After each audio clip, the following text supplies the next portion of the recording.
Assalamualaikum warahmatullahi wabarakatuh. Bayangkan kamu hidup di dunia yang telah 600 tahun tidak mendengar suara Nabi, tidak ada wahyu, tidak ada peringatan dari langit. Manusia tetap berdoa, tetapi arah doanya salah. Kebenaran ditentukan oleh kekuasaan, bukan oleh Tuhan. Lalu di tengah kegelapan itu, seorang manusia muncul membawa risalah terakhir, ditolak, disiksa, dan hampir dibunuh. Namun justru dari titik itulah sejarah manusia berubah selamanya. Inilah 600 tahun tanpa Nabi. Jika kamu hidup sebelum Nabi Muhammad, inilah yang akan kamu lihat.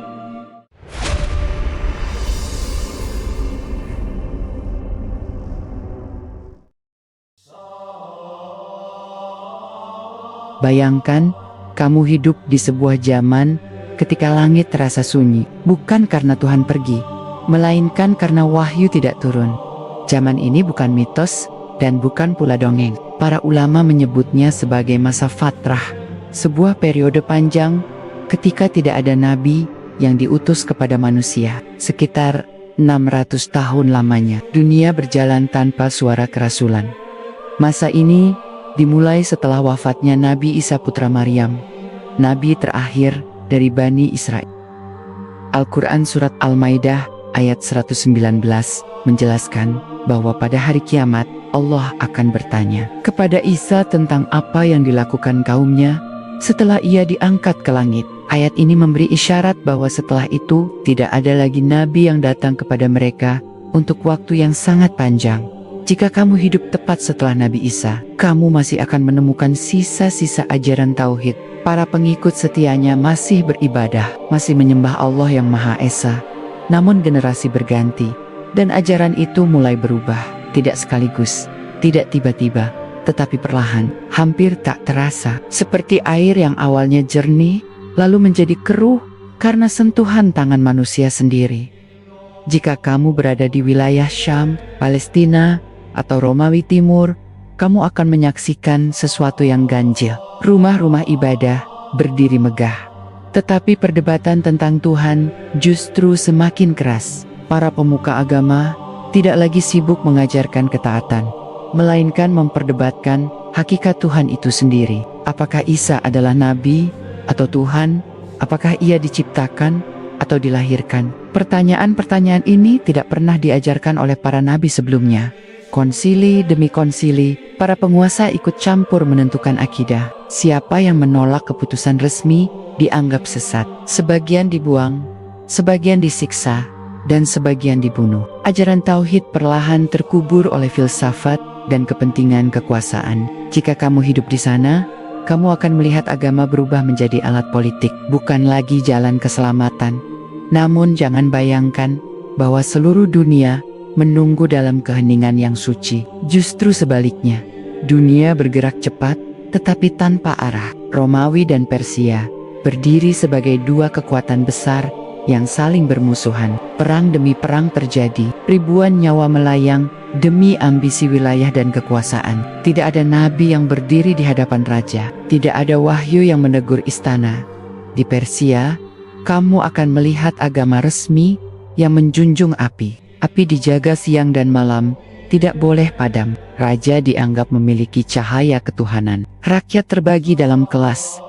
Kelas yang kaku, bangsawan, pendeta, prajurit, dan rakyat jelata. Keadilan tidak ditentukan oleh kebenaran, melainkan oleh kedudukan.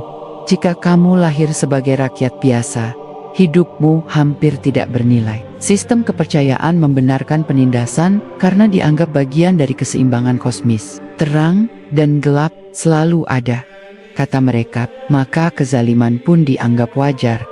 Sementara itu, di India dan wilayah timur, kamu akan menemukan sistem kasta yang lebih kejam. Manusia dinilai sejak lahir. Jiwa dianggap terjebak dalam siklus kelahiran tanpa akhir. Keselamatan bukan soal amal, tetapi soal kelahiran. Tidak ada kepastian rahmat, tidak ada harapan yang jelas.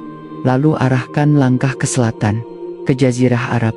Disinilah kisah ini menemukan pusatnya. Tanah yang kering, panas, dan keras, tidak diperhitungkan oleh imperium manapun. Namun justru di tempat inilah sejarah besar akan berbalik arah. Jika kamu hidup di Makkah, kamu akan melihat Ka'bah, bangunan tua peninggalan Nabi Ibrahim dan Nabi Ismail. Namun Ka'bah itu tidak lagi sunyi. Ia dikelilingi ratusan berhala. Setiap kabilah membawa Tuhannya sendiri. Mereka tawaf, mereka berdoa, mereka menyembelih, tetapi bukan untuk Allah semata. Mereka masih mengenal Allah. Al-Quran Surat Luqman ayat 25 menjelaskan bahwa jika ditanya siapa pencipta langit dan bumi, mereka akan menjawab Allah. Namun mereka menjadikan berhala sebagai perantara. Mereka berkata, ini adalah penolong kami di sisi Allah. Inilah penyimpangan paling berbahaya. Tauhid tidak dihancurkan, tetapi dipelintir. Jika kamu hidup bersama mereka, kamu akan melihat kontradiksi yang menyakitkan. Mereka bangga dengan nasab, tetapi tega membunuh anak mereka sendiri. Bayi perempuan dikubur hidup-hidup karena dianggap aib. Al-Quran Surat OTT, Takwir, ayat 8 dan 9, menggambarkan tragedi ini sebagai sebuah pertanyaan besar di hari kiamat. Perempuan tidak memiliki nilai sosial. Warisan hanya untuk laki-laki. Perbudakan merajalela. Budak tidak dianggap manusia. Mereka disiksa, diperdagangkan, bahkan dibunuh tanpa pertanggungjawaban. Hukum ditentukan oleh kabilah. Siapa yang kuat, dia benar. Siapa yang lemah, dia salah. Dendam diwariskan turun-temurun. Satu pembunuhan bisa memicu perang puluhan tahun. Tidak ada pengampunan, karena tidak ada standar moral yang disepakati.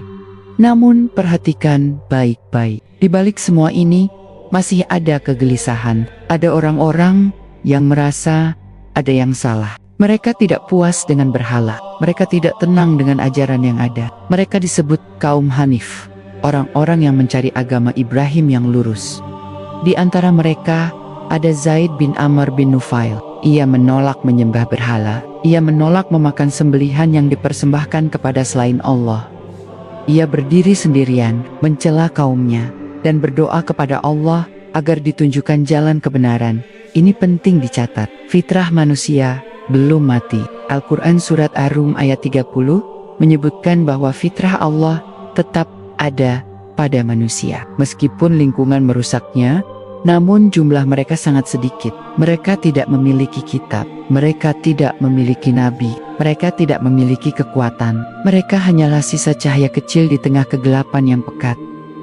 Rasulullah kelak bersabda dalam hadis Syahih riwayat Imam Muslim bahwa Allah melihat penduduk bumi lalu membenci mereka, kecuali sisa-sisa ahli kitab yang masih berada di atas kebenaran. Hadis ini bukan sekadar kecaman, melainkan potret kondisi akidah manusia secara global pada masa itu.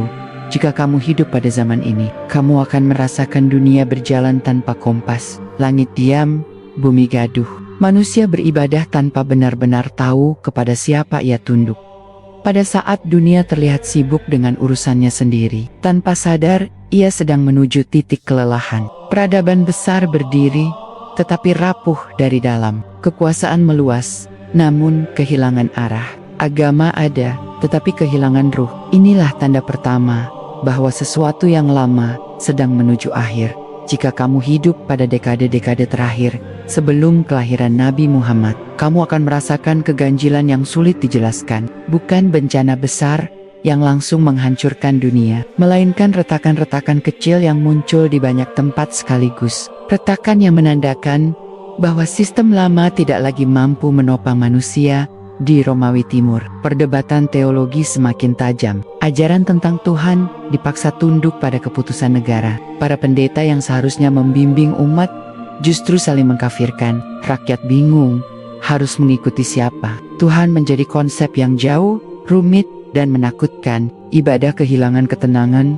Di Persia, api tetap menyala, tetapi keadilan semakin padam. Pajak mencekik rakyat. Bangsawan hidup mewah, sementara rakyat jelata kelaparan. Raja dianggap memiliki legitimasi ilahi, sehingga tidak boleh dikritik. Ketika penguasa zalim, agama tidak lagi menjadi pengingat, melainkan pembenaran.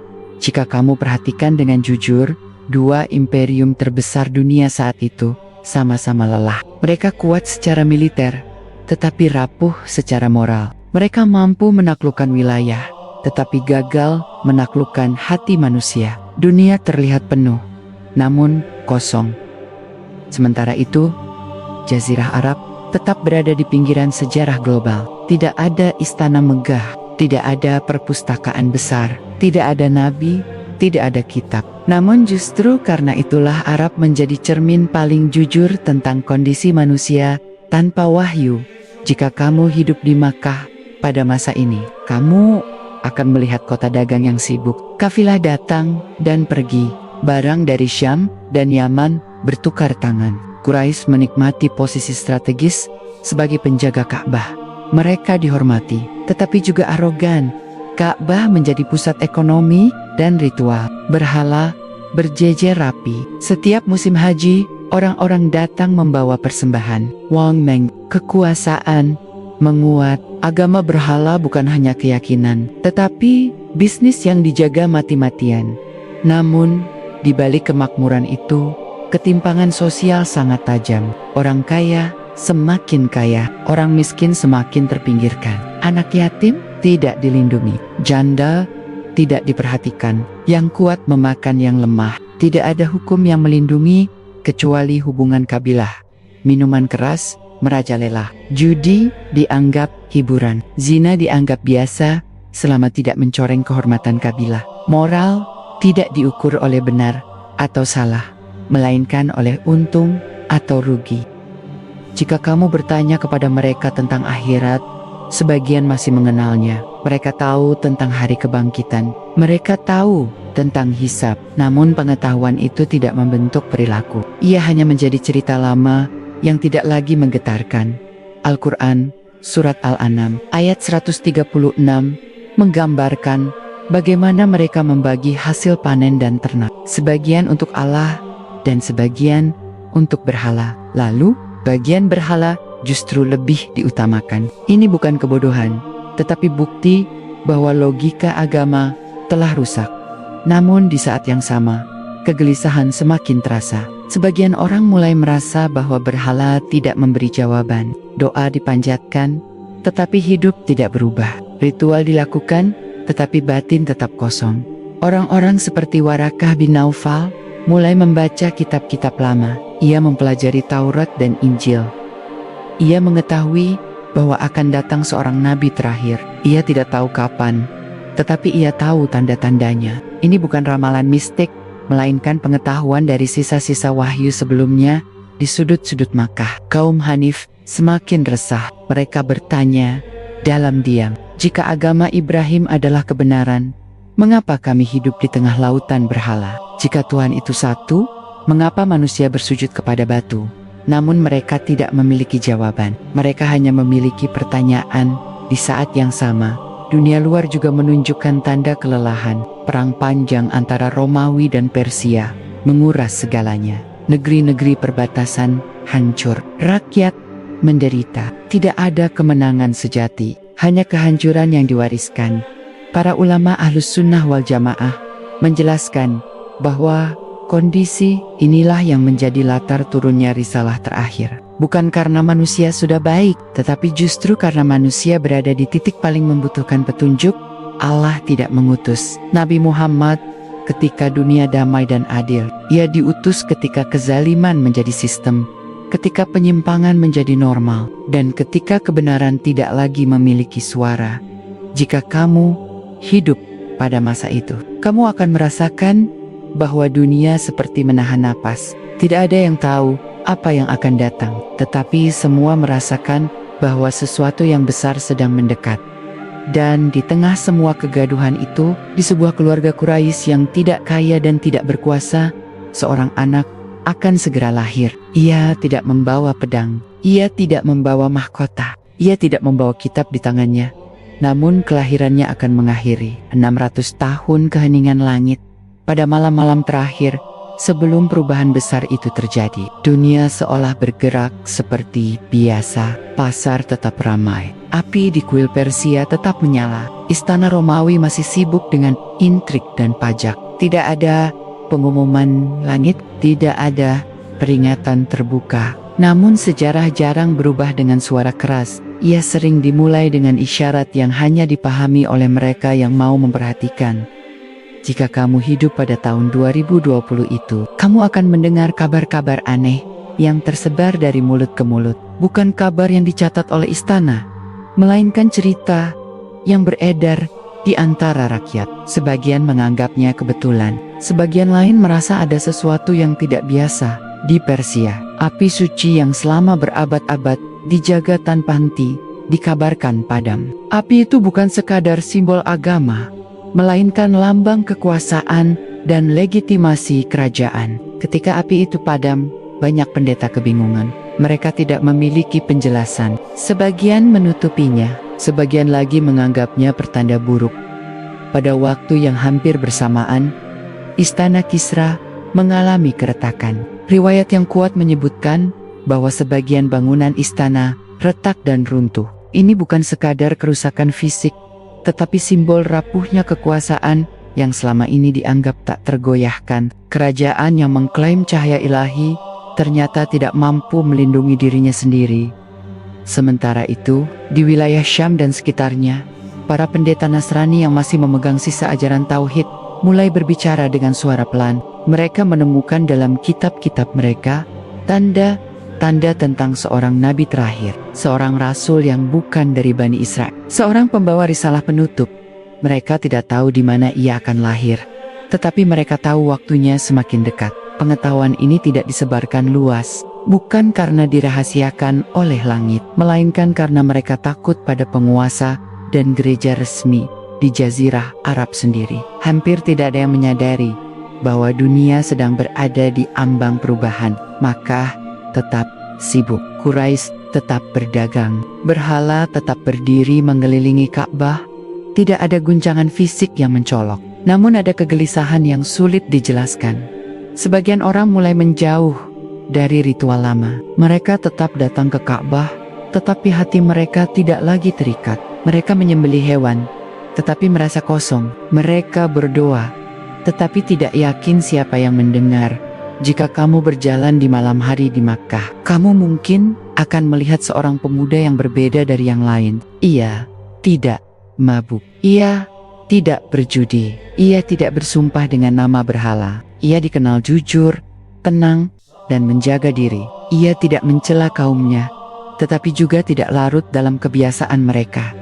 Ia belum membawa wahyu, ia belum mengaku sebagai apapun. Ia hanyalah bagian dari masyarakatnya. Namun perilakunya menjadi tanda sunyi bahwa fitrah masih hidup, bahwa di tengah kebusukan moral masih ada manusia yang menjaga diri.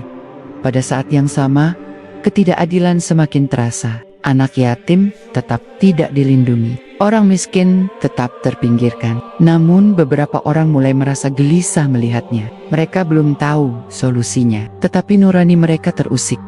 Al-Quran Surat Al-Qasas ayat 5 menjelaskan bahwa Allah hendak memberi karunia kepada orang-orang yang tertindas di bumi, menjadikan mereka pemimpin dan menjadikan mereka pewaris. Ayat ini kelak turun, tetapi maknanya sudah berjalan dalam sejarah sebelum wahyu dibacakan. Jika kamu hidup di masa itu, kamu akan merasakan bahwa dunia lama sedang retak, bukan karena serangan dari luar, tetapi karena kebusukan dari dalam. Sistem kepercayaan tidak lagi mampu menjawab pertanyaan manusia. Kekuasaan tidak lagi mampu menjamin keadilan. Tradisi tidak lagi mampu menjaga moral. Dan di tengah semua itu, sebuah rumah sederhana di Makkah sedang bersiap menyambut kelahiran seorang anak. Tidak ada perayaan besar, tidak ada penjagaan khusus, tidak ada catatan istana, dunia tidak menoleh. Namun, sejarah sedang menahan napas, karena anak itu tidak akan tumbuh sebagai raja. Ia tidak akan berbicara dari singgasana, ia tidak akan membawa pasukan. Ia akan tumbuh di tengah masyarakat yang rusak, merasakan sendiri pahitnya dunia tanpa wahyu. Fajar itu akhirnya tiba, tetapi tidak disambut oleh dunia. Tidak ada lonceng yang berbunyi, tidak ada istana yang mengirim utusan, tidak ada catatan resmi yang ditulis oleh kekuasaan manapun. Di Makkah, pagi datang seperti biasa, tenang, panas, dan berdebu. Namun pada hari itu, sesuatu yang selama 600 tahun tertunda, akhirnya dimulai. Seorang anak lahir di tengah masyarakat yang tidak menyadari arti kelahirannya. Ia lahir bukan di lingkungan bangsawan, bukan pula di keluarga yang berkuasa. Ayahnya telah wafat sebelum ia dilahirkan. Ibunya adalah perempuan yang hidup sederhana, jauh dari gemerlap kekuasaan Quraisy. Tidak ada tanda duniawi yang menunjukkan bahwa anak ini akan mengubah sejarah. Jika kamu hidup di Makkah saat itu, kamu mungkin hanya mendengar kabar biasa. Seorang bayi lahir dari kabilah Bani Hashim. Tidak lebih dari itu. Tidak ada pesta, tidak ada perayaan. Dunia tidak berhenti sejenak untuk memperhatikannya. Namun dalam tradisi Arab, garis keturunan tetap dicatat. Anak itu berasal dari nasab yang bersambung kepada Nabi Ibrahim melalui Nabi Ismail. Garis ini penting, bukan sebagai kebanggaan duniawi, tetapi sebagai kesinambungan risalah tauhid yang telah lama hilang dari panggung sejarah. Ibunya, Aminah binti Wahab, merasakan keheningan yang aneh setelah kelahiran itu. Tidak ada kisah berlebihan, tidak ada dongeng yang dilebih-lebihkan. Riwayat-riwayat syahih menyampaikan peristiwa ini dengan tenang, sebagaimana tenangnya kelahiran itu sendiri. Sejarah tidak selalu datang dengan gemuruh. Anak itu diberi nama Muhammad, nama yang tidak lazim digunakan di kalangan Quraisy saat itu. Nama ini mengandung makna orang yang banyak dipuji. Tidak ada yang menyangka bahwa pujian itu kelak akan datang bukan dari satu kabilah, tetapi dari seluruh penjuru dunia. Hari-hari awal kehidupannya berjalan seperti bayi lainnya. Ia disusui, digendong, dan dijaga. Namun takdir telah menyiapkan jalan yang berbeda. Dalam tradisi Arab, bayi-bayi diserahkan kepada perempuan Badui untuk disusui di pedalaman. Tujuannya agar mereka tumbuh kuat dan fasih berbahasa Arab. Ia pun dibawa ke perkampungan Bani Sa'ad. Di sana, di lingkungan yang jauh dari hiruk-pikuk Makkah, ia tumbuh di bawah asuhan Halimah binti Abi Zuaib. Kehidupan Halimah sebelumnya sulit. Ternaknya kurus, air susah didapat. Namun, sejak anak itu tinggal bersamanya, keadaan perlahan berubah. Riwayat syahih menyebutkan bahwa keberkahan mulai dirasakan. Hewan ternak menjadi lebih gemuk, susu mengalir lebih banyak, perjalanan terasa lebih mudah. Halimah tidak memahami maknanya secara penuh, tetapi ia merasakannya. Sesuatu yang baik menyertai anak ini.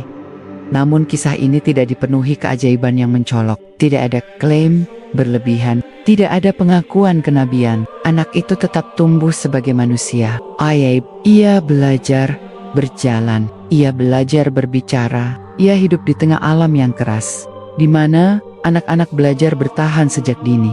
Jika kamu memperhatikan dari dekat, kamu akan melihat bahwa kehidupan anak ini tidak dilapisi kemewahan. Ia merasakan yatim sejak lahir. Ia tumbuh tanpa perlindungan ayah.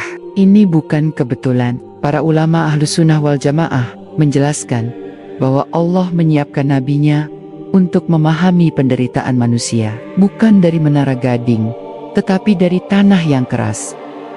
Ketika ia kembali ke Makkah, ia hidup bersama ibunya, lalu bersama kakeknya, Abdul Muthalib. Kakeknya adalah pemuka Quraisy yang disegani. Namun sekalipun memiliki kedudukan, Abdul Muthalib hidup dengan kesadaran tauhid yang samar. Ia tidak menyembah berhala seperti kebanyakan kaumnya, tetapi ia juga hidup di tengah sistem yang rusak. Beberapa tahun kemudian, ibunya wafat. Anak itu kembali merasakan kehilangan. Dunia belum memberinya apapun, tetapi telah mengambil banyak hal darinya. Setelah itu, ia diasuh oleh pamannya, Abu Salib, seorang lelaki yang sederhana, miskin, namun memiliki kehormatan dan rasa tanggung jawab yang kuat. Jika kamu hidup di Makkah saat itu, kamu akan melihat anak ini tumbuh tanpa keistimewaan duniawi. Ia tidak dipersiapkan menjadi pemimpin. Ia tidak dididik di sekolah agama. Ia tidak diwarisi harta. Ia hanya tumbuh sebagai bagian dari masyarakat yang rusak, tetapi tidak larut di dalamnya. Inilah bagian yang sering terlewat. 600 tahun tanpa nabi tidak diakhiri dengan kelahiran seorang raja atau filsuf. Ia diakhiri dengan kelahiran seorang yatim, seorang anak yang akan mengenal dunia apa adanya sebelum ia kelak diperintahkan untuk mengubahnya. Masa kanak-kanak itu berlalu tanpa suara. Dunia tetap berjalan seperti biasa. Berhala tetap disembah, perdagangan tetap berlangsung. Tidak ada nabi yang berdiri di pasar, tidak ada wahyu yang membelah langit. 600 tahun keheningan belum berakhir. Anak yatim itu tumbuh menjadi remaja. Jika kamu hidup di Makkah pada masa ini, kamu akan melihat seorang pemuda yang tidak mencolok secara penampilan, tetapi sulit diabaikan dalam perilaku. Ia tidak mengikuti arus kebiasaan buruk kaumnya. Ia tidak mabuk. Ia tidak berjudi. Ia tidak terlibat dalam perzinaan yang dianggap lumrah. Ia juga tidak menyombongkan diri dengan nasab di tengah masyarakat yang menjunjung kehormatan palsu. Pemuda ini justru dikenal karena kejujurannya. Ia tidak pernah berdusta dalam jual beli. Ia tidak mengurangi timbangan. Ia tidak mengambil hak orang lain. Perlahan, tanpa deklarasi apapun, masyarakat memberinya gelar Al-Amin, orang yang dapat dipercaya. Gelar ini tidak datang dari penguasa, bukan pula dari pendeta. Ia datang dari lidah orang-orang pasar, dari para pedagang, dari mereka yang berinteraksi langsung dengannya. Dalam masyarakat tanpa nabi, kejujuran menjadi sesuatu yang langka, dan karena itu mudah dikenali.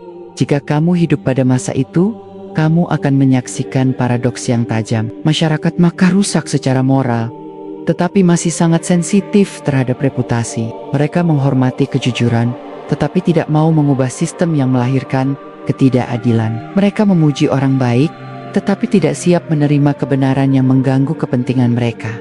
Pemuda ini ikut berdagang bersama pamannya. Ia melakukan perjalanan ke Syam. Di luar Jazirah Arab, ia melihat dunia yang lebih luas. Ia melihat kerajaan, gereja, kuil, dan pasar. Ia melihat bagaimana kekuasaan dan agama saling berkelindan. Ia melihat kemewahan dan kemiskinan berdampingan. Namun ia tidak pulang membawa ideologi baru. Ia tidak menulis kitab. Ia tidak menyusun ajaran. Ia hanya menyimpan semua itu dalam diam. Ini penting, karena risalah yang akan datang bukan hasil pemikiran manusia, melainkan wahyu. Masa ini adalah masa pengamatan, bukan penyusunan doktrin. Di Makkah, konflik antar kabilah tetap terjadi. Darah dibalas darah. Namun ada satu peristiwa yang memperlihatkan karakter pemuda ini dengan jelas. Ketika terjadi perselisihan tentang siapa yang berhak meletakkan Hajar Aswad pada tempatnya, hampir saja pertumpahan darah terjadi. Setiap kabilah merasa paling berhak. Pemuda itu diminta menjadi penengah. Ia tidak memihak. Ia tidak mengangkat senjata. Ia mengusulkan solusi yang adil. Batu itu diletakkan di atas kain, dan setiap pemimpin kabilah memegang ujungnya. Dengan cara itu, kehormatan terbagi dan konflik mereda. Jika kamu menyaksikan peristiwa ini, kamu akan melihat sesuatu yang jarang terjadi pada masa itu. Masalah besar diselesaikan tanpa darah. Ini bukan karena kekuatan, tetapi karena kepercayaan. Inilah kepemimpinan moral sebelum kepemimpinan kenabian. Namun jangan keliru, pada masa ini langit masih diam. Tidak ada wahyu yang turun. Pemuda ini belum membawa pesan apapun. Ia hidup di tengah masyarakatnya, merasakan langsung kebusukan dan ketimpangan yang telah lama berlangsung. Ia menyaksikan anak yatim diabaikan. Ia melihat budak disiksa. Ia melihat perempuan diperlakukan sebagai barang. Ia melihat orang miskin tidak memiliki tempat. Semua ini tidak ia komentari secara terbuka, tetapi kegelisahan itu tumbuh di dalam dirinya. Jika kamu memperhatikan dari dekat, kamu akan melihat bahwa ia sering menjauh dari keramaian. Ia tidak menikmati pesta. Ia tidak mencari hiburan. Ia lebih memilih menyendiri. Bukan karena membenci manusia, tetapi karena hatinya tidak menemukan ketenangan di tengah kerusakan. Ia masih mengikuti agama kaumnya secara lahiriah, tetapi batinnya tidak pernah tunduk kepada berhala. Ia tidak pernah bersujud kepada patung. Ia tidak pernah bersumpah atas nama berhala. Para ulama Ahlussunnah wal Jamaah menjelaskan bahwa Allah menjaga nabinya dari kesyirikan. Bahkan sebelum kenabian, 600 tahun tanpa nabi menciptakan generasi manusia yang terbiasa hidup tanpa petunjuk langsung. Dalam kondisi seperti ini, satu pribadi yang bersih menjadi sangat menonjol. Namun dunia belum siap. Masyarakat belum tahu bahwa mereka sedang melihat awal dari akhir zaman gelap itu. Pemuda ini menikah dengan Khadijah binti Khuwailid, seorang perempuan terhormat dan cerdas. Pernikahan ini bukan sekadar ikatan keluarga, tetapi ruang ketenangan. Di rumah itulah ia menemukan stabilitas, kepercayaan, dan dukungan moral. Namun bahkan kebahagiaan ini tidak memadamkan kegelisahannya terhadap dunia. 600 tahun keheningan. Langit telah menciptakan luka yang terlalu dalam untuk disembuhkan oleh kebaikan individu semata. Jika kamu hidup pada masa ini, kamu akan melihat bahwa dunia seolah mendekati ujung dari kesabarannya sendiri. Sistem lama masih berdiri, tetapi fondasinya rapuh. Tidak ada nabi yang datang, tetapi kebutuhan akan nabi semakin mendesak. Dan pada titik inilah, pemuda itu mulai mencari tempat untuk menyendiri. Bukan untuk melarikan diri, tetapi untuk mencari makna. Ia naik ke sebuah gua di luar kota. Gua yang sunyi, jauh dari berhala dan hiruk-pikuk pasar.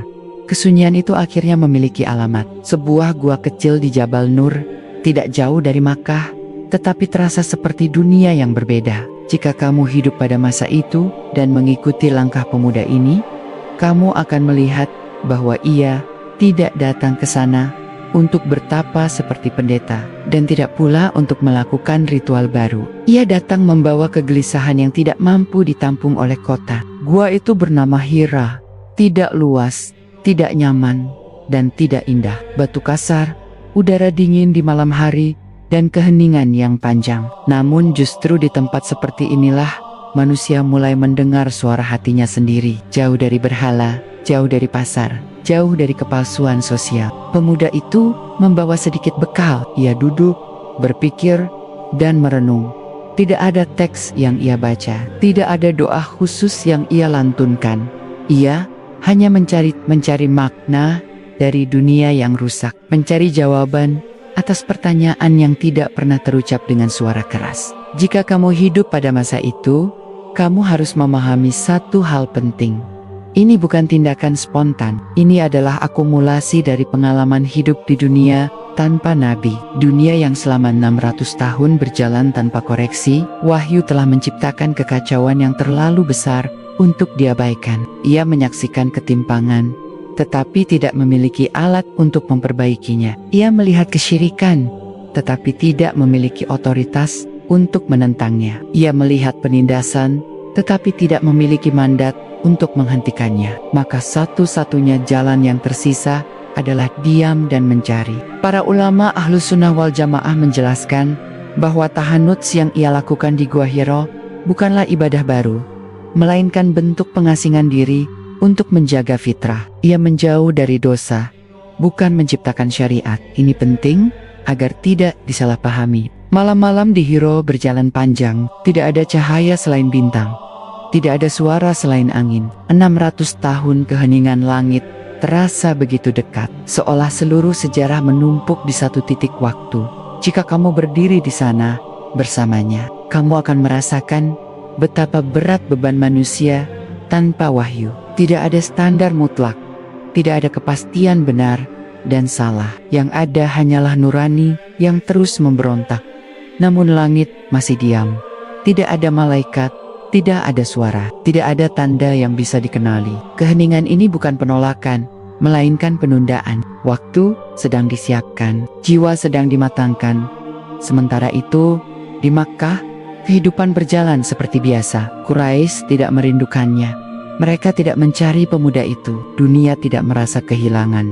Inilah ironi sejarah. Ketika sesuatu yang paling dibutuhkan sedang dipersiapkan, dunia justru sibuk dengan hal-hal remeh. Di rumah, Khadijah memperhatikan perubahan itu. Ia melihat suaminya semakin sering menyendiri. Namun ia tidak mencurigai, tidak menuduh, dan tidak menghalangi. Ia memahami bahwa kegelisahan itu bukan pelarian, melainkan pencarian. Dukungan diam ini akan menjadi fondasi penting di masa depan. Jika kamu hidup di masa itu, kamu akan melihat bahwa tidak ada satupun manusia yang mengetahui apa yang akan terjadi. Tidak ada peramal yang meramalkan malam itu. Tidak ada pendeta yang menunjuk ke arah Hira. Semua berjalan dalam ketidaktahuan total. Inilah cara Allah bekerja dalam sejarah. Perubahan terbesar tidak diumumkan terlebih dahulu. Ia disiapkan dalam senyap. Ketika manusia lengah, langit sedang membuka pintu. Pemuda itu kembali ke Hira berkali-kali. Setiap kali turun, ia membawa kegelisahan yang sama. Setiap kali naik, Ia berharap menemukan jawaban. Namun, jawaban itu belum datang. Ini bukan karena ia belum layak, tetapi karena dunia belum siap. 600 tahun tanpa nabi bukan hanya jeda waktu, tetapi proses sejarah. Dunia harus mencapai titik tertentu agar risalah terakhir dapat berdiri. Jika datang terlalu cepat, ia akan ditolak tanpa jejak. Jika datang terlalu lambat, dunia akan hancur tanpa arah. Dan kini, semua syarat hampir terpenuhi. Dunia lelah, manusia bingung, kebenaran asing, kebatilan merajalela. Dan di sebuah gua kecil, seorang manusia sedang disiapkan untuk mendengar sesuatu yang belum pernah ia dengar sebelumnya.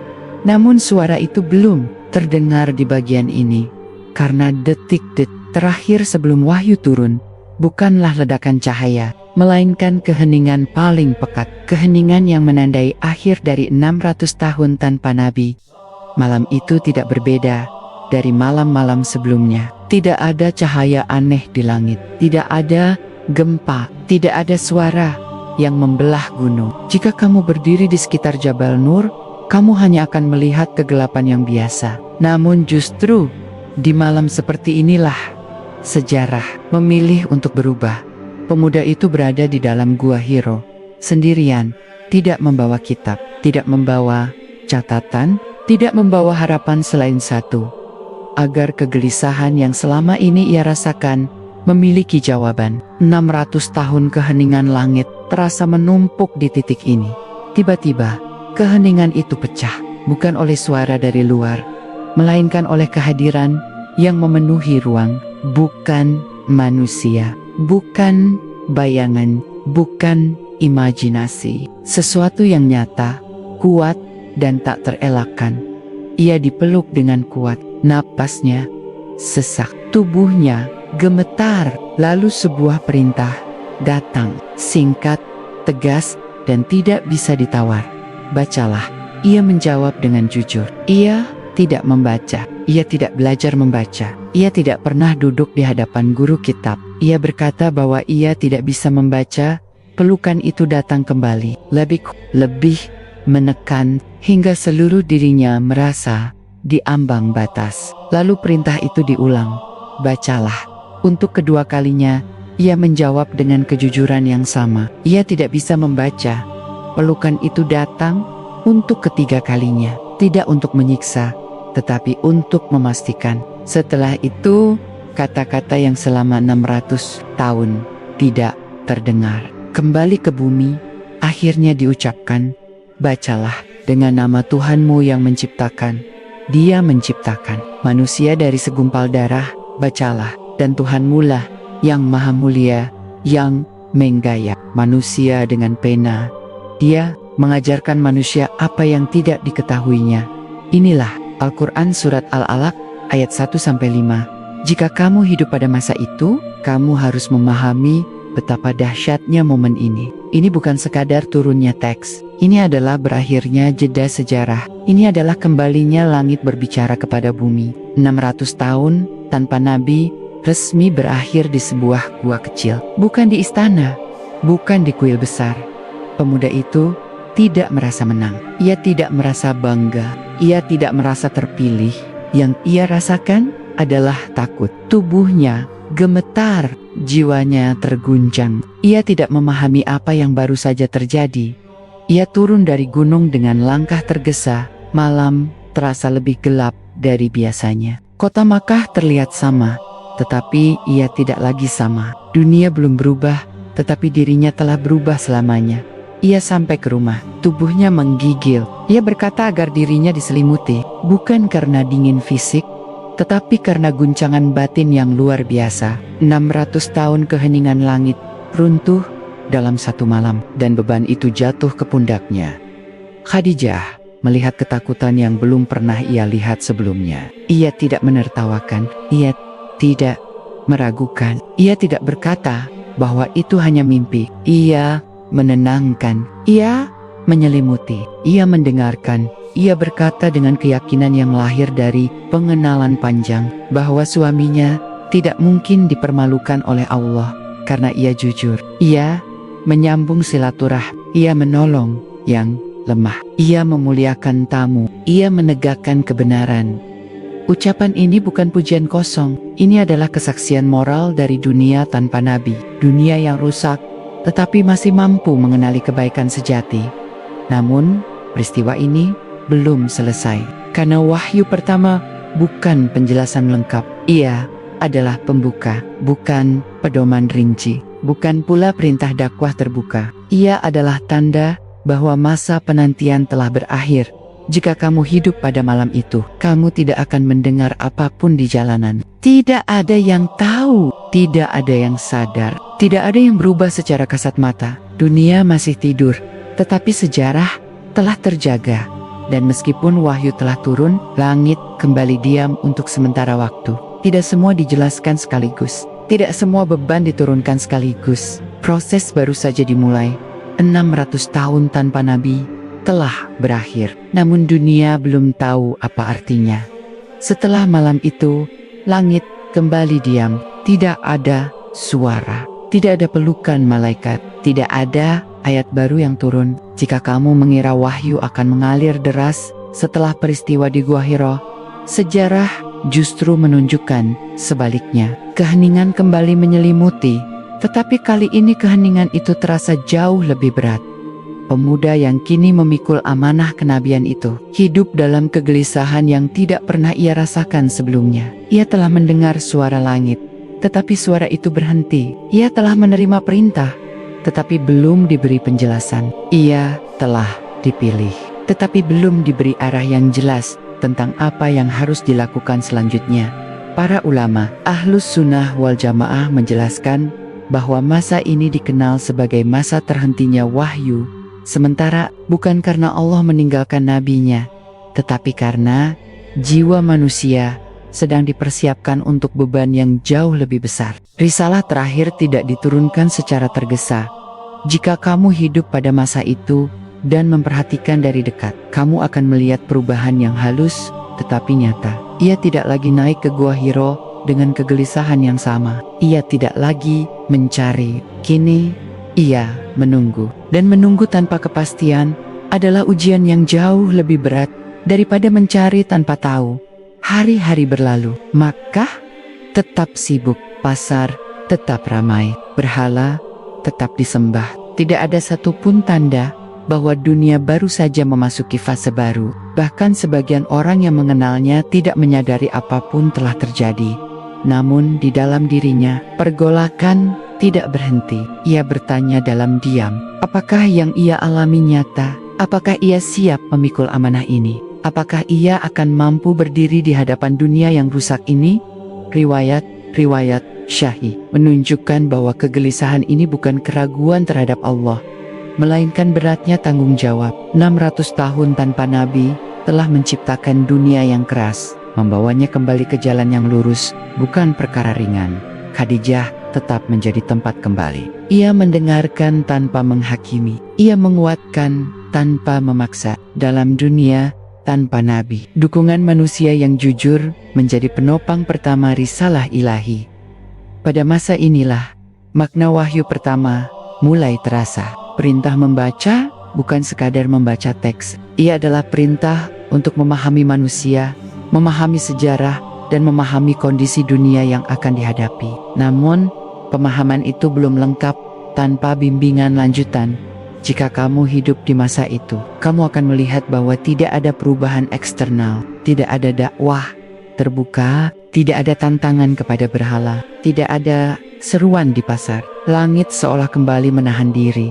Namun justru di masa inilah fondasi mental dan spiritual dibangun. Nabi Muhammad belajar menanggung beban wahyu, belajar berdiri di antara manusia dengan amanah yang belum boleh diumumkan, belajar hidup dengan pengetahuan yang belum boleh disebarkan.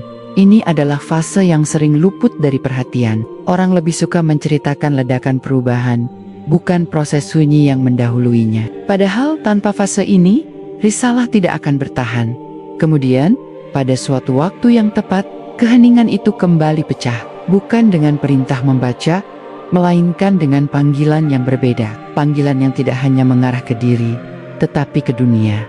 wahai orang yang berselimut, bangunlah, lalu berilah peringatan, dan Tuhanmu. Agungkanlah, dan pakaianmu, bersihkanlah, dan perbuatan dosa, tinggalkanlah. Inilah Al-Quran Surat Al-Mudatsir, ayat 1-5. Ayat-ayat ini bukan pengulangan. Ia adalah peralihan dari persiapan ke misi, dari kesunyian ke tanggung jawab publik, dari menerima ke menyampaikan.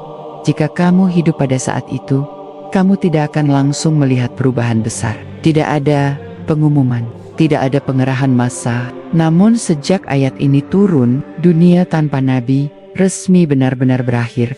Namun risalah ini tidak akan disambut dengan tangan terbuka. Jalan ke depan bukan jalan yang mudah. Penolakan, ejekan, dan kekerasan sedang menunggu. Setelah perintah itu turun, tidak ada jeda untuk kembali ragu. Dunia tanpa nabi telah resmi berakhir.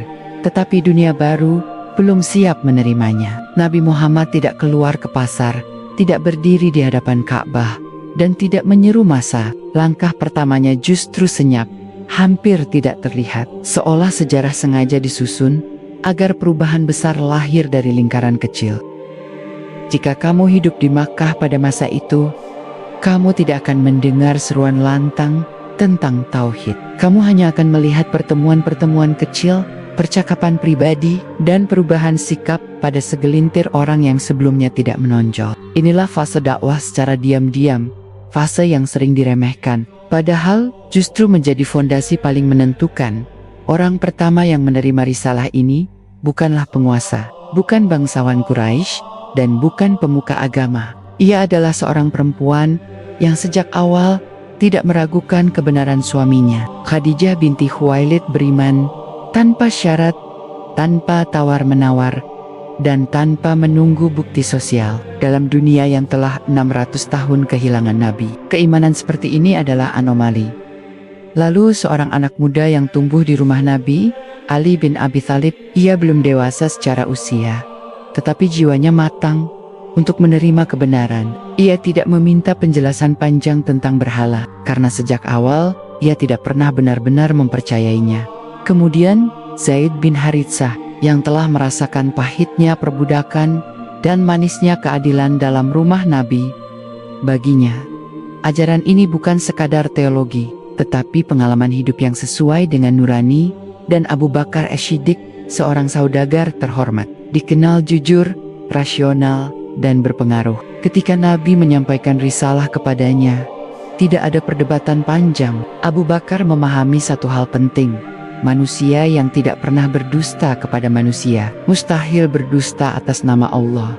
Jika kamu memperhatikan dengan jeli, kamu akan menyadari satu pola. Orang-orang pertama yang beriman bukan mereka yang paling diuntungkan oleh sistem lama, justru mereka yang jiwanya telah jenuh dengan kepalsuan. Dari lingkaran kecil inilah Islam mulai merambat, bukan dengan paksaan, bukan dengan iming-iming kekuasaan, tetapi dengan kejujuran, konsistensi, dan keberanian moral. Namun dakwah diam-diam tidak berarti tanpa risiko. Makkah adalah kota kecil dengan struktur sosial yang ketat. Setiap perubahan sikap mudah terbaca. Orang-orang mulai berbisik, ada sesuatu yang berbeda. Ada kelompok kecil yang tidak lagi ikut menyembah berhala. Ada doa-doa yang tidak ditujukan kepada patung. Para pemuka Quraisy belum merasa terancam, tetapi insting kekuasaan mereka mulai terusik. Selama berhala berdiri, ekonomi Makkah aman. Selama tradisi tidak diganggu, posisi mereka tidak tergoyahkan. Dan risalah ini, meski masih kecil, membawa ancaman jangka panjang. Di sisi lain, wahyu terus turun, tetapi tidak sekaligus. Ayat-ayat Makkiyah awal fokus pada tauhid, hari kebangkitan, dan pertanggungjawaban moral. Tidak ada hukum rinci, tidak ada sistem politik. Karena masyarakat yang rusak secara akidah tidak bisa diperbaiki dengan aturan semata. Jika kamu hidup di masa itu, kamu akan melihat perubahan paling nyata, bukan pada kota, tetapi pada individu. Cara berbicara mereka berubah, cara memandang kehidupan berubah. Mereka tidak lagi takut pada berhala, tetapi mulai takut pada hari perhitungan. Perubahan inilah yang paling ditakuti oleh Quraisy, bukan karena jumlahnya, tetapi karena kualitasnya. Sejarah menunjukkan Kekuasaan tidak runtuh oleh massa besar, tetapi oleh minoritas yang memiliki keyakinan tak tergoyahkan. Namun, fase sunyi ini tidak akan berlangsung lama. Allah tidak menurunkan risalah terakhir untuk disembunyikan selamanya. Tekanan akan meningkat. Nama Nabi Muhammad akan mulai disebut di majelis-majelis Quraisy, bukan sebagai pedagang jujur, tetapi sebagai ancaman. Dan ketika dakwah ini keluar dari rumah menuju ruang publik, benturan tidak lagi bisa dihindari.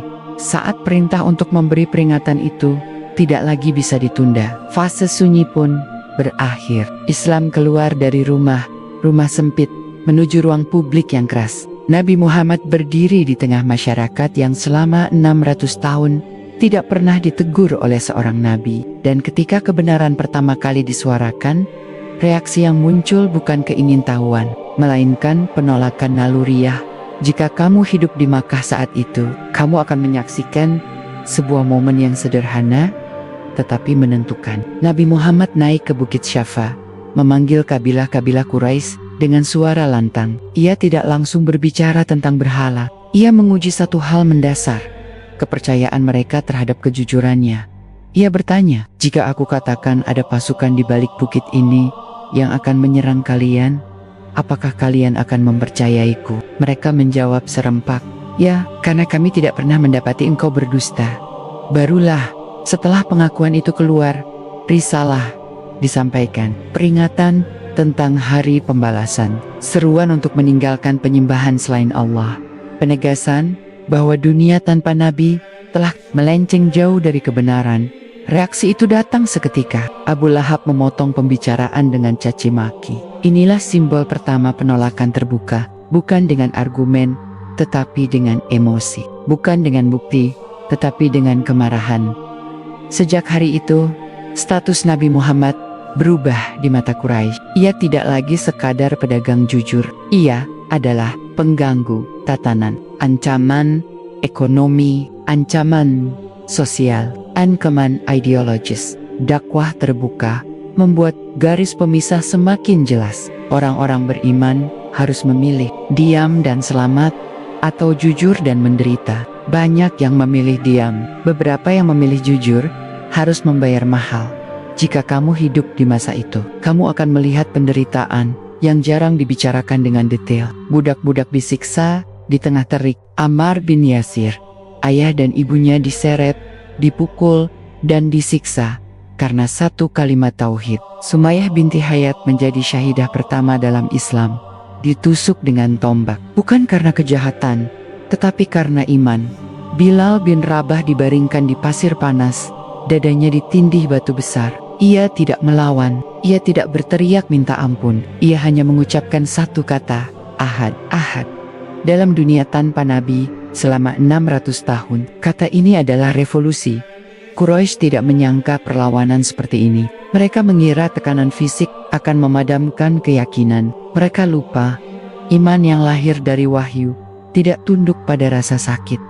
Sementara itu, Nabi Muhammad tidak membalas dengan kekerasan. Tidak ada seruan angkat senjata. Tidak ada perintah balas dendam. Yang ada hanya kesabaran yang tampak mustahil secara manusiawi. Inilah fase yang paling sulit dipahami oleh musuh-musuhnya. Wahyu terus turun, menenangkan, menguatkan, dan mengingatkan bahwa jalan para nabi selalu dipenuhi penderitaan, bahwa kebenaran tidak pernah datang untuk menyenangkan mayoritas. Jika kamu menyimak ayat-ayat Makkiyah pada fase ini, kamu akan melihat tekanan psikologis yang luar biasa. Surga dan neraka digambarkan dengan jelas. Kisah umat-umat terdahulu dihadirkan sebagai peringatan. Ini bukan dongeng, ini peta jalan sejarah.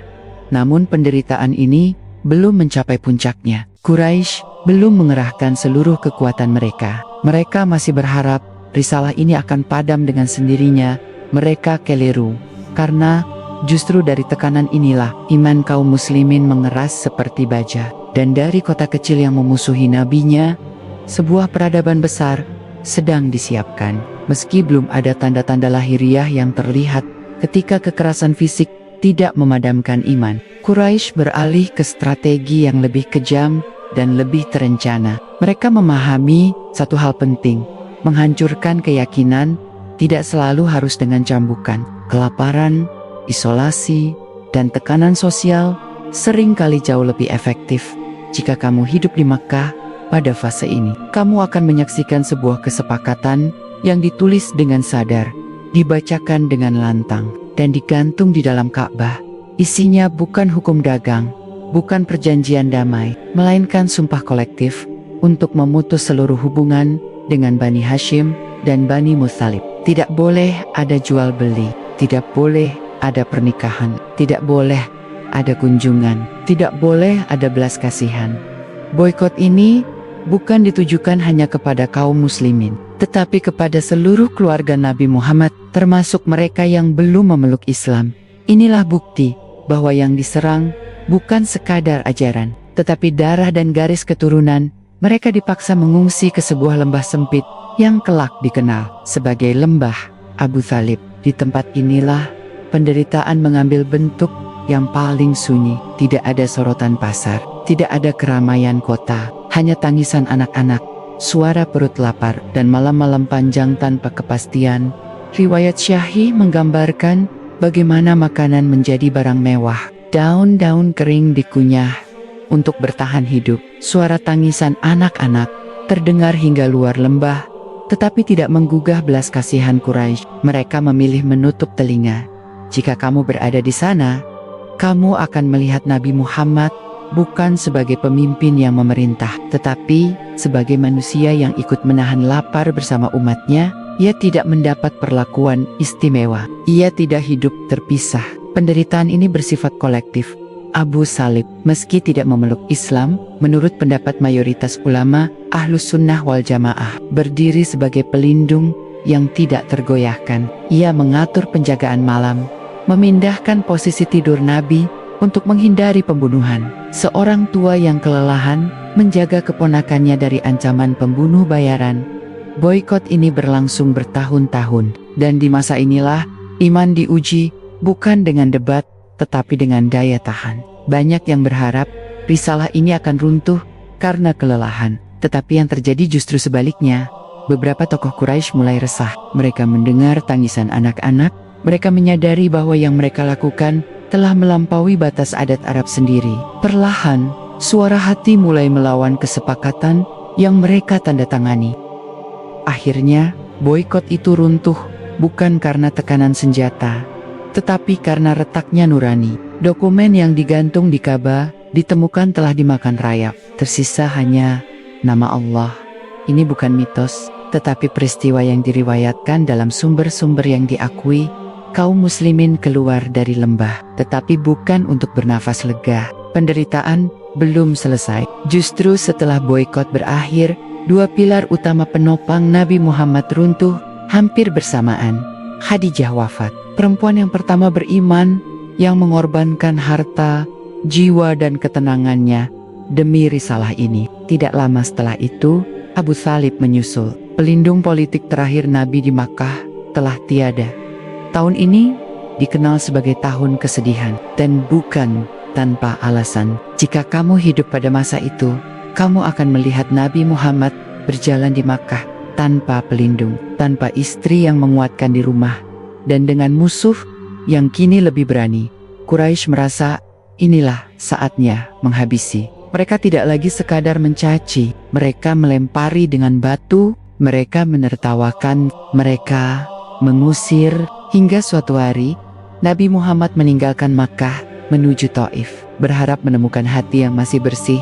Namun yang ia temukan adalah penolakan yang lebih keras. Ia dilempari batu hingga darah mengalir dari kakinya. Anak-anak dihasut untuk mengusirnya. Tidak ada sambutan, tidak ada perlindungan.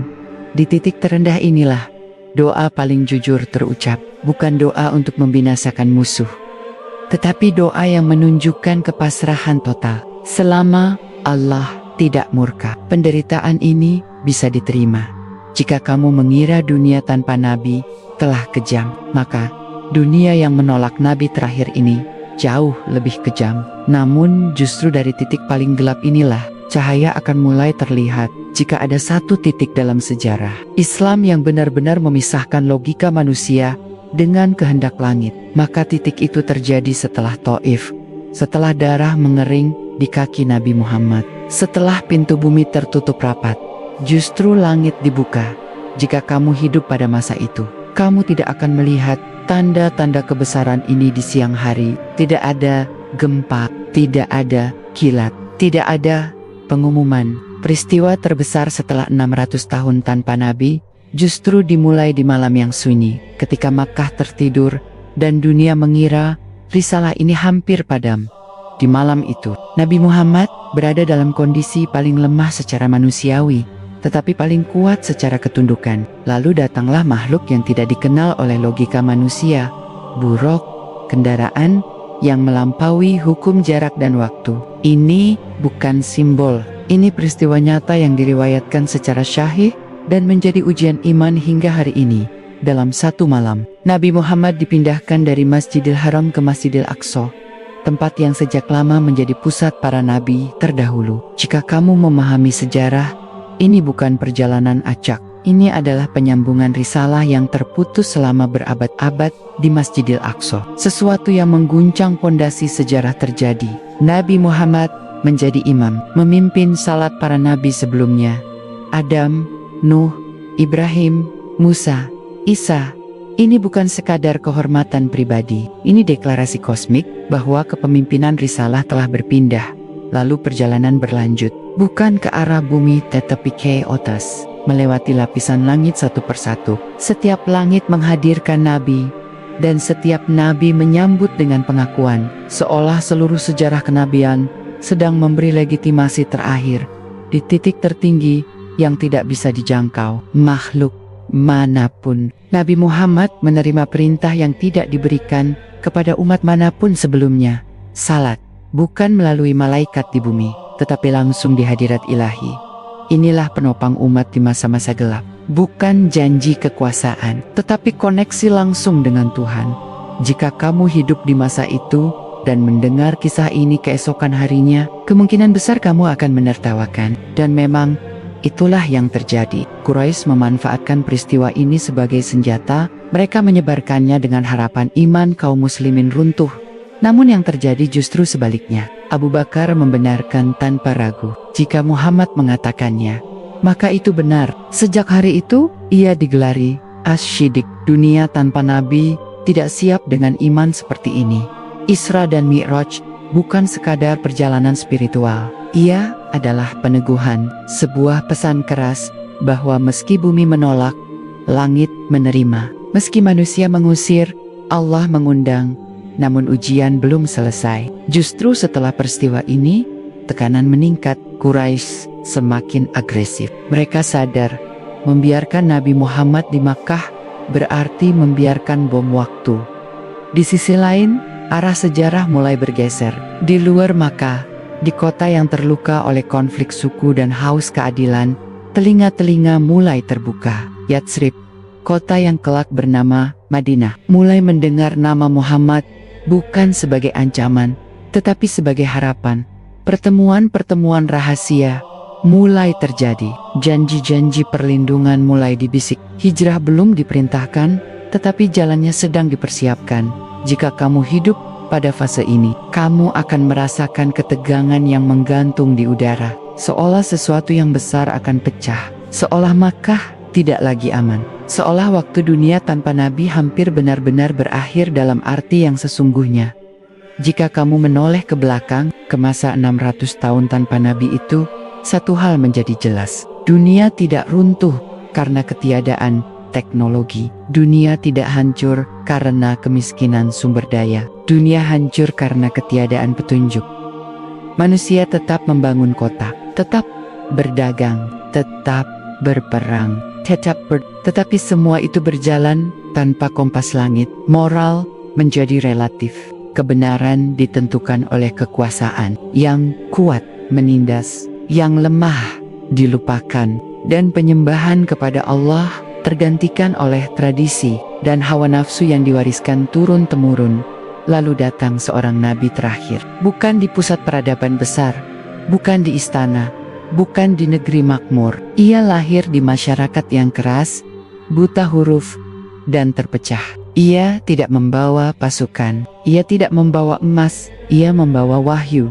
Sejarah menunjukkan bahwa perubahan terbesar justru lahir dari fase paling sunyi, dari gua yang sepi, dari dakwah yang diam-diam, dari kesabaran yang disalahpahami sebagai kelemahan, dari penderitaan yang tidak dibalas dengan dendam. Jika kamu hidup sebelum Nabi Muhammad, kamu akan melihat dunia tanpa Nabi yang kehilangan arah. Tetapi jika kamu hidup bersamanya, kamu akan menyaksikan bagaimana satu manusia, dengan izin Allah, mampu mengubah arah sejarah manusia. Islam tidak lahir untuk menyenangkan mayoritas. Ia lahir untuk meluruskan yang bengkok. Dan setiap fase yang telah kita telusuri, dari kegelapan jahiliyah, turunnya wahyu, penolakan, penyiksaan, boikot, hingga Isra dan Mi'raj, semuanya membuktikan satu hal. Kebenaran tidak pernah berjalan di jalan yang mudah. Kisah ini bukan nostalgia sejarah, ia cermin. Pertanyaannya bukan lagi bagaimana keadaan dunia sebelum Nabi Muhammad. Pertanyaannya adalah, apakah hari ini manusia kembali menciptakan dunia tanpa petunjuk meski wahyu telah sempurna diturunkan? Karena risalah terakhir ini tidak hanya menuntut untuk diketahui, tetapi untuk dihidupi. Demikian rangkaian kisah ini kami sajikan, lembar demi lembar, sebagaimana seseorang membuka arsip sejarah yang lama tersembunyi. Jika kisah ini menggugah, maka sejatinya ia sedang mengingatkan. Dan jika ia mengingatkan, maka itulah fungsi sejarah yang sebenarnya. Terima kasih telah menyimak hingga akhir. Semoga menambah pemahaman, meneguhkan iman, dan meluruskan cara pandang kita terhadap sejarah Islam. Wassalamualaikum warahmatullahi wabarakatuh.